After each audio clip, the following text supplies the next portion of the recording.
Salut, alors petit rappel sur la carotte et le pourquoi de la méthode que j'ai mis au point et que vous allez voir maintenant.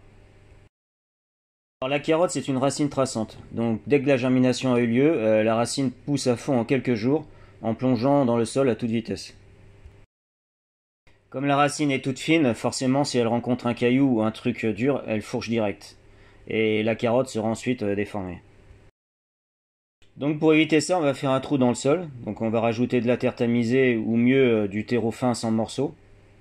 Et en plus, ça tombe bien parce qu'il en faudra pas beaucoup, donc économiquement, ça coûtera pas trop cher. Une fois que la carotte s'est allongée en longueur, elle va ensuite se mettre alors à pousser en largeur.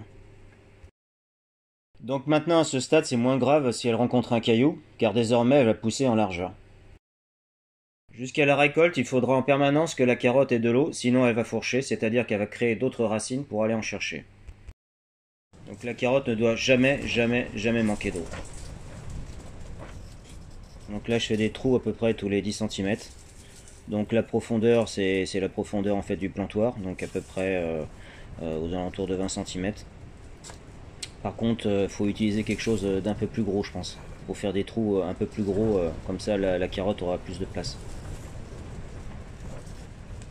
Parce que le risque, si on fait des trous trop fins, c'est que quand on va arroser, et ben en fait la terre, les cailloux, enfin la terre et les cailloux qui sont juste à côté vont finir par rentrer dans le terreau et donc déformer la carotte. Donc bien sûr, avant de faire les trous, hein, il faut travailler la terre. Et ensuite, il faut surtout aussi l'arroser. Et c'est que le lendemain de l'arrosage qu'on va faire les trous. Parce que sinon, autrement, si la terre est trop sèche, en fait, dès qu'on va foutre le plantoir dans le trou, la terre va retomber dans le trou. Sinon, le mieux aussi, hein, si vous faites des semis précoces, par exemple fin février ou en mars, c'est de mettre des tunnels en terre. Ça coûte vraiment pas cher et en plus c'est très simple à mettre en place. Donc voilà ce que ça donne une fois tous les trous faits.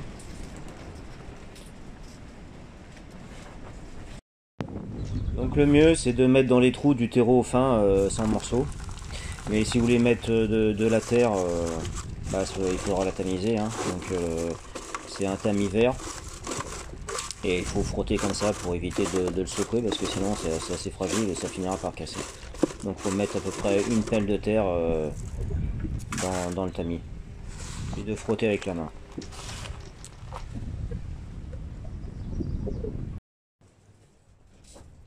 Donc là j'ai rajouté un peu de terreau dedans. Et après donc j'ai utilisé un entonnoir pour mettre ça directement dans les trous. Donc il faut une assez grosse ouverture hein, dans le fond de l'entonnoir. Donc après donc on enfonce le terreau pour pouvoir mettre la motte dedans. Donc là je l'ai pas fait mais le mieux c'est d'arroser avant de mettre la motte. Hein. Donc avec un arrosoir que je vais vous montrer tout à l'heure, il va falloir arroser à ce stade là avant de mettre la motte. Donc là on arrose dans le trou. Hein. Donc à ce stade là, deux possibilités. Donc soit on sème directement dans les trous là, ou soit on sème en plaque alvéolée. Donc moi je préfère semer en plaque alvéolée. Ça permet de gagner du temps sur l'enherbement, parce que là le problème c'est que ça met à peu près 15 jours à 3 semaines à germer. Et donc entre temps les mauvaises herbes vont pousser. Donc comme ça en semant donc dans des plaques alvéolées, on gagne du temps sur la pousse des mauvaises herbes. Mais vous pouvez semer aussi dans les trous hein, si vous préférez. Parce que la méthode en plaque alvéolée, c'est pas aussi simple que ça, donc ça demande une certaine maîtrise.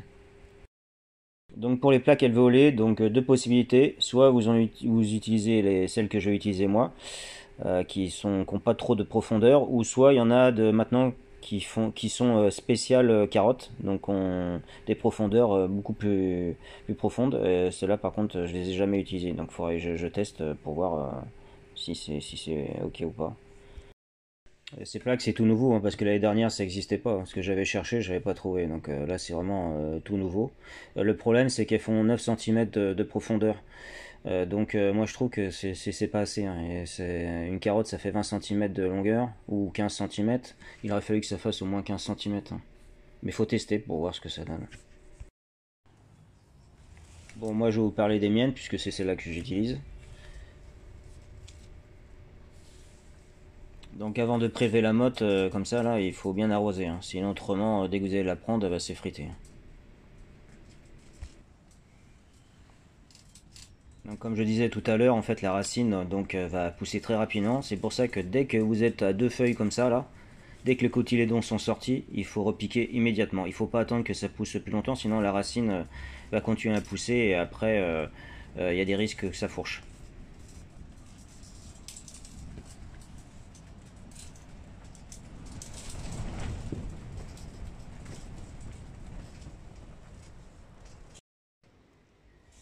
Donc là il y a à peu près 200 trous, donc 200 carottes, sur une longueur de 4 mètres et à peu près 80 cm de largeur.